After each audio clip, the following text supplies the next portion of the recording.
Chapter 6. Okay. Chapter 6 has to do with rational functions. Rational simply means fractions, okay? So rational numbers are those that can be written in a fraction form, in the form a over b, where a and b are just two whole numbers. So for example, 2/3 is a rational number. Remember, square roots are not, right? 5 is a rational number. Yeah, because you can make it 5 over 1 if you really want. You could also make it 10 over 2, but let's just leave it as 5.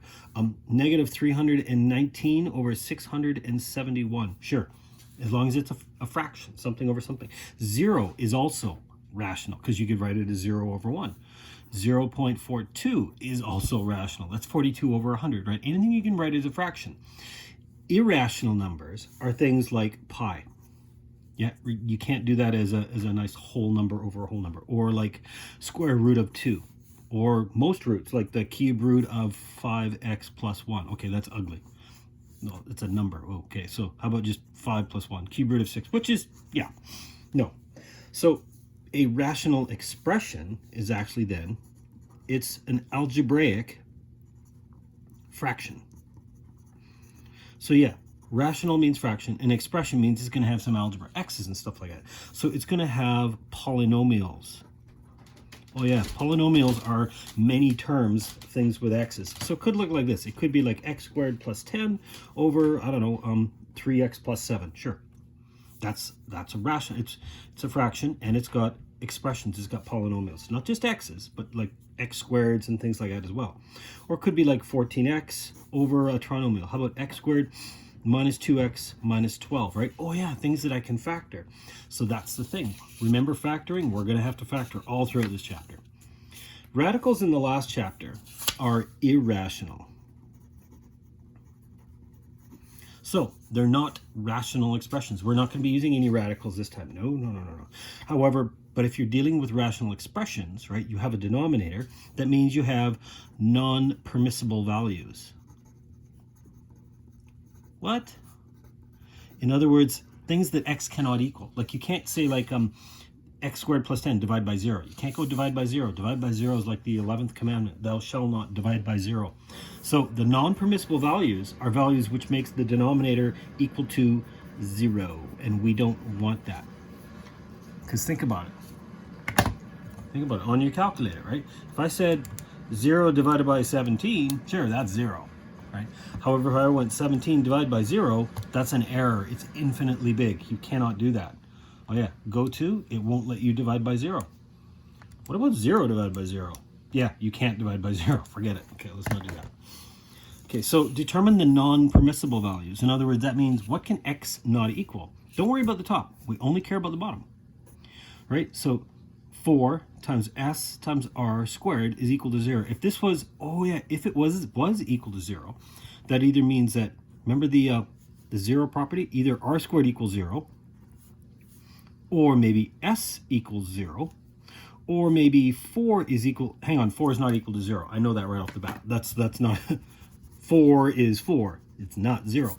But if these are variables, variables do have restrictions. Now, I don't want that to happen, so I don't want that, and I don't want that. So here's my restrictions. S cannot equal 0, and R cannot equal 0. That's it. What about the 4? 4 is not equal to 0, trust me. What about the top? Don't care about the top. We only care about the denominator being 0. So those are called our restrictions. So in the same way, look at this one. 3x over x bracket 2x minus 3. So think about the bottom. If I said x bracket 2x minus 3, if I said that was equal to 0, I get two answers. Either x is equal to 0, or I get x is equal to, think about it, remember, 2x minus 3 equals 0. This becomes 2x equal to 3, x equal to 3 over 2. I don't need to show all those steps. What was the shortcut here? Remember the shortcut when you were doing quadratic equations? X is going to be not negative 3, positive 3. And it's got the 2. I'm going to have to divide by 2. So I'll divide by 2. There we go.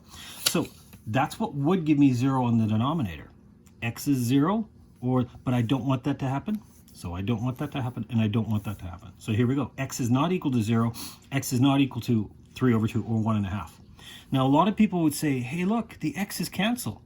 So that restriction's not there, right? Right. However,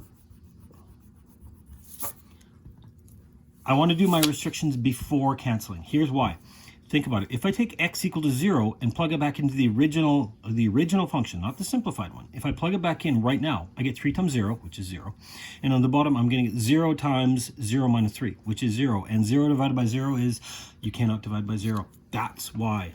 So here's the thing. Even though they cancel, it's still going to be a restriction. Okay? So I do my restrictions and then I'll cancel later. Yeah, that makes sense. Okay. What about this one? 2p minus 1.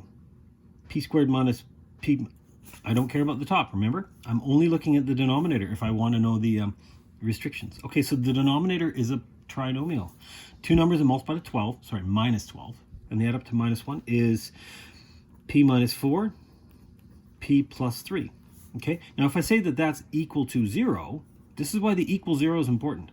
That means p is equal to 4, or p is equal to 3. Sorry, not 3. Negative 3.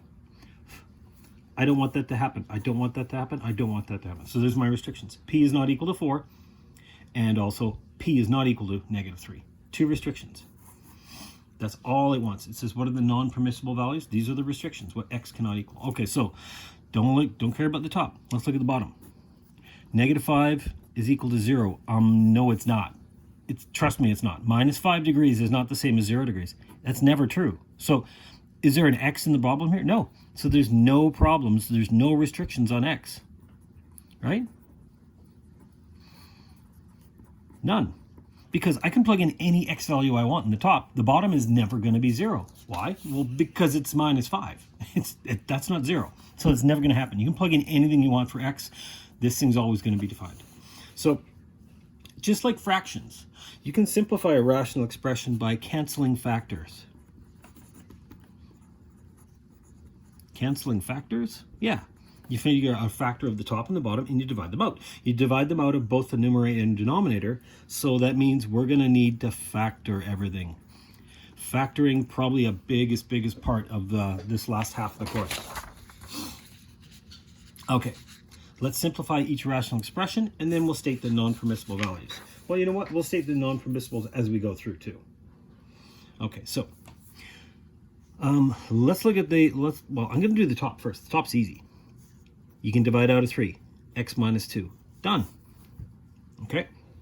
So let's do the bottom. Okay, so hang on. So I'm looking for two numbers that multiply to give me negative 20. They multiply to negative 20. And what do they add up to? They add up to positive 1. So it's add up to 1. So it's got to be 5 and minus 4. I'm going to put the 5 over here. Plus 5x minus 4x. Okay. I'll put the 5 beside the 10, minus 10. And this has still got a 2x squared out front. Okay, so remember decomposition. I'm going to break this into 2. Here I can factor out 2x bracket x minus 2. Here I can factor out 5, positive 5, bracket x minus 2. Which means this becomes x minus 2 is one of the factors. And the other one is 2x plus 5. 2x plus 5. Now, I know we did this back in chapter 3 and chapter 4. We did lots of the stuff with quadratic equations because that's what this thing turns out to be. It's not an equation yet, but I mean, I can still factor it. It's a quadratic expression. You don't need to show all this step. This is something you're going to get faster and faster with, and you can probably do it on a scrap piece of paper. At some point, we're also going to start guessing these things. But look, hang on. Those cancel. So here's what this thing simplifies out to. 3 over 2x plus 5, right? That's the simplified version. Simplify, there it is, it's simplified. Now, I also have non-permissibles. What can x not equal to? Well, I can see if this was equal to 0, I would say negative 5 over 2. That's true. And this one, even though it cancels out, it was still in the denominator, so it means x cannot equal, not negative 2, positive 2. So I have those two restrictions. Those are the two numbers that I cannot plug in to this thing to get it to give me something over 0. However, this entire ugly big beast can simplify down to this. So really all we're doing is we're factoring out something. Think about this, right? 8/10. I know that it's a fraction. This is really like saying 4 times 2, 5 times 2, right? And the 2's cancel because they're the same factor. So it's the same as saying 4/5. Now, we don't show that step. We just say divide by 2, divide by 2. We know that. However, this is going to get a little bit uglier. So if you can factor it, see the common factor, then they cancel. Okay, let's try this one. 1 minus t, t squared minus 1. Well, this one's like backwards. I recognize the t squared minus 1. I know that that's t plus 1, t minus 1. Oh yeah, it's the difference of squares, right? T squared minus 1 squared. But see, this thing's backwards. I can't just go 1 minus t. But look, what if I wanted to switch the order? Negative 1, if I divide out negative 1 from both of these, what's 1 divided by negative 1? Well, it's negative 1. What's minus t divided by negative 1? It's positive t. See the way it's written? It's the same as this one. It's just written in a different way. So this is t plus negative 1. So is this t plus negative 1. So really, this is negative 1 bracket t minus 1 all over t plus 1, t minus 1. Now these cancel. Once they're the same factor, I can cancel them out. So what am I left with? I'm left with negative 1 over t plus 1. Ta-da! There's what it is simplified. Oh, go back to your first factoring right here. This is where you're going to find your restrictions before you canceled anything out. So t cannot equal positive 1, negative 1, plus or minus 1. So I don't need to show that equation because I can start getting used to, oh yeah, those are the factors, there's my restrictions. Now it's only the denominator, right? I don't care about the top. The top's probably going to cancel anyways. Now, I showed you this step just to see that it's switched around. You don't have to show this step. A lot of people know that if you go 1 minus t, you can turn it into negative 1, t minus 1. I'm going to switch the order. Instead of 1 minus t, it's t minus 1 if I switch the order. What about adding? What about 5 plus 7, 7 plus 5? Who cares? Those are the exact same thing, right? If you're adding, you don't care. However, if you are subtracting, right? 5 minus 7, 7 minus 5. See, one is the negative of the other. This one's negative 2, this one's positive 2. So that's why I have to factor out this negative 1. If I want to switch up the order, and I do, because I can see it here, right? T comes first. So I want to switch up the order. Once I make them the same and I pull out that negative 1, then they'll cancel. Okay. How about this one? Yikes. 2y squared plus y minus 10, y squared, okay, it's a trinomial. It'd be great to do this. Hey, they cancel. Hey, they cancel. Hey, they cancel. So it's just going to be 2 over 3. Yeah, no, that will never, ever happen. That would be way too easy. Then we wouldn't have anything to do in this chapter. Don't ever try and do that. It's never cancel individually. They don't work that way. If I want to cancel things, I need to factor this into 2 sets of brackets and 2 sets of brackets and then look at it. Now, I'm going to do the bottom first because the bottom's easy, right? It's an easy trinomial, 1. So I know it's got to be y and y. Okay, so 2 numbers multiplied to negative 10. It's 5 and 2. 5 and negative 2? Yeah, positive 5 minus 2. Well, that was easy. I did that one in my head. Okay, what about the top? Top's going to be a little bit more steps. It's going to be decomposition. Hey, this looks familiar. 2, 1, negative 10. 2, 1, negative 10. It's the exact same one. It is. Oh yeah, so I already know that this thing turned into be x minus 2, 2x plus 5. So this is going to be not x, but y minus 2, 2y plus 5. I already did that one of ahead. I don't need to show that those work. Now, yes, I could do those. Steps. Here's another way of looking at it. I could have guessed this one as well. Now, yeah, hang on. We'll finish this up, and I know this becomes 2y plus 5 all over y plus 5. And I've got restrictions. Y cannot equal positive 2, negative 5. There's my restrictions. Now, is that done, or can I cancel out the 5s? No, you can't cancel individually. Remember, we said you can't cancel individually. If I wanted to factor this thing further, I'd need to factor something out of these two, and nothing divides out, and nothing divides out of here. So this is done. I know it's done. Don't be tempted to cancel those out. It doesn't happen. On a multiple choice question, they would say, oh yeah, this turns into 2, which is very, very wrong. We know that. Now, I didn't show any work for doing this factoring, right?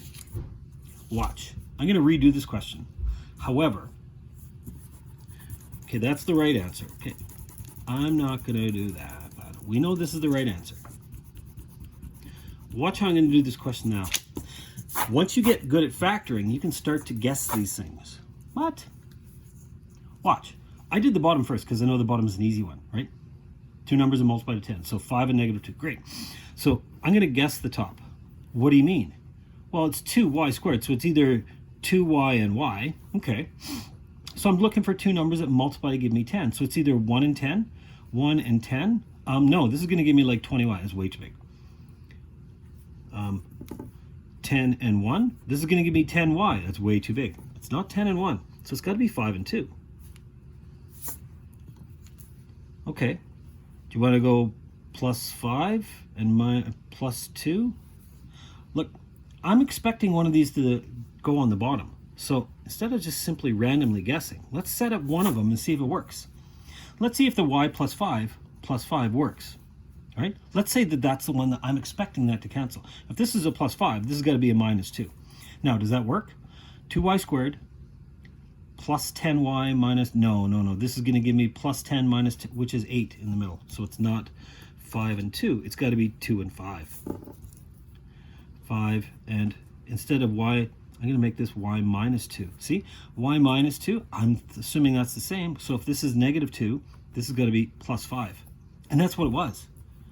Right? So when I try this one out, this gives me minus 4 plus 5, which is positive 1. Hey, and I did that by guessing. Now, the only reason I did it by guessing, yes, decomposition always works.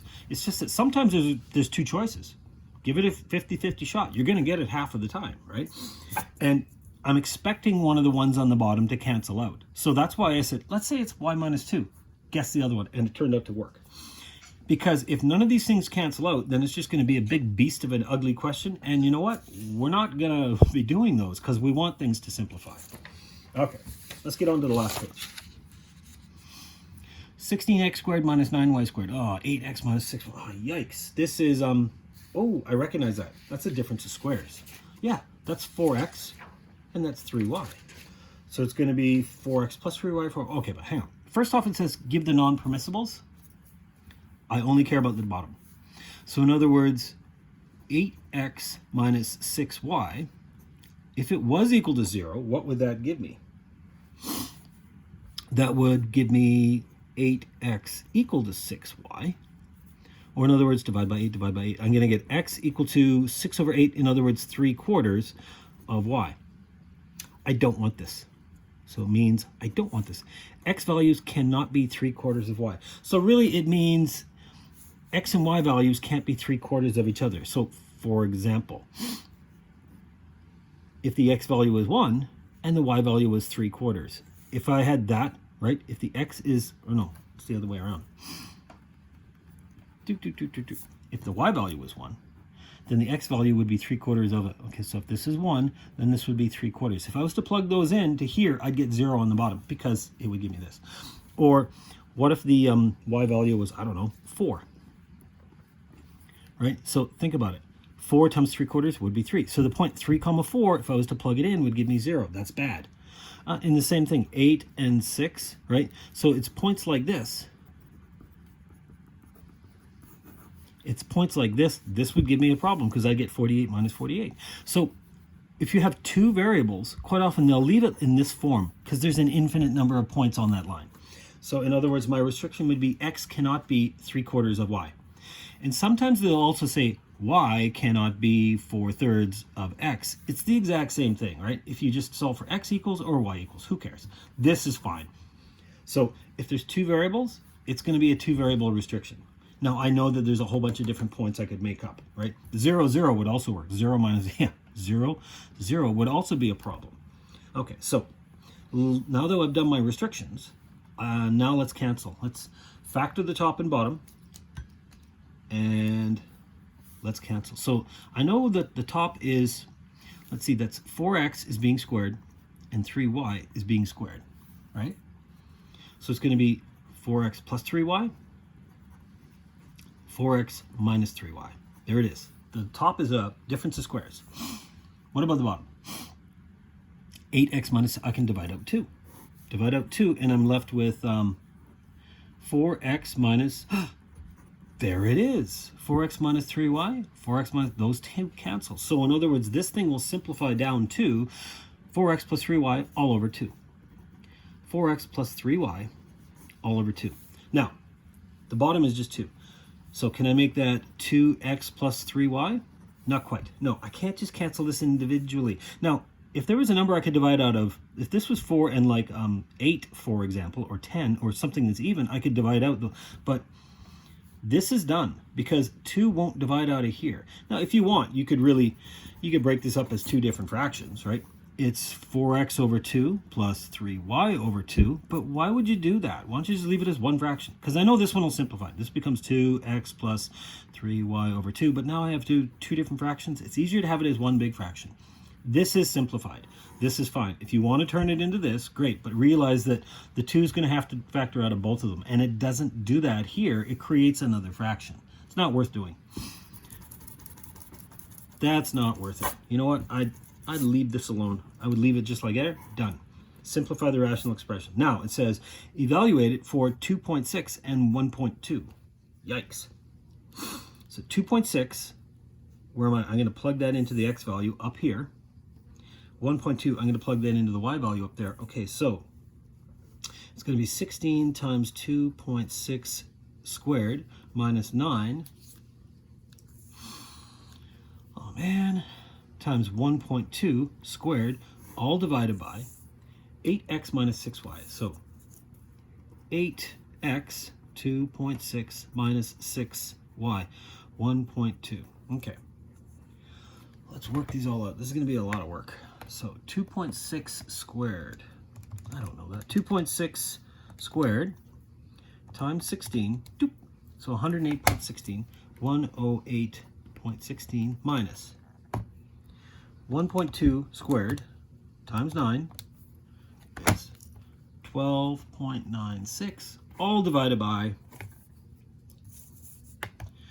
8 times 2.6, so 20.8, and 6 times 1.2. 20.8 minus 7.2. So 20.8 minus 7.2. Okay, so let's work this all out. I know that the bottom is going to be minus 20.8. The bottom is going to be 13.6. And the top is going to be 108 minus, okay, it's going to be like 90 something. So 108.16 subtract 12.96 is going to be 95.2. 95.2. Divide that by 13.6. And I'm going to get 7. Yikes. All that work just to get 7. That was an awful lot of work, wasn't it? Yes, because I had to square it and multiply it, and square it and multiply it, and then subtract these two. Multiply these two, and subtract it. Imagine doing this without a calculator. That would be ugly, right? Why did you plug it into this one? Well, you said evaluate it. Well, because look at how big and ugly this is. Wouldn't it be nicer to plug it into the easier one? Yeah, this is the same thing. It's simplified, right? It would be easier. It's the same. It's just simplified. Just like 8/10 is a fraction, is the same as 4/5.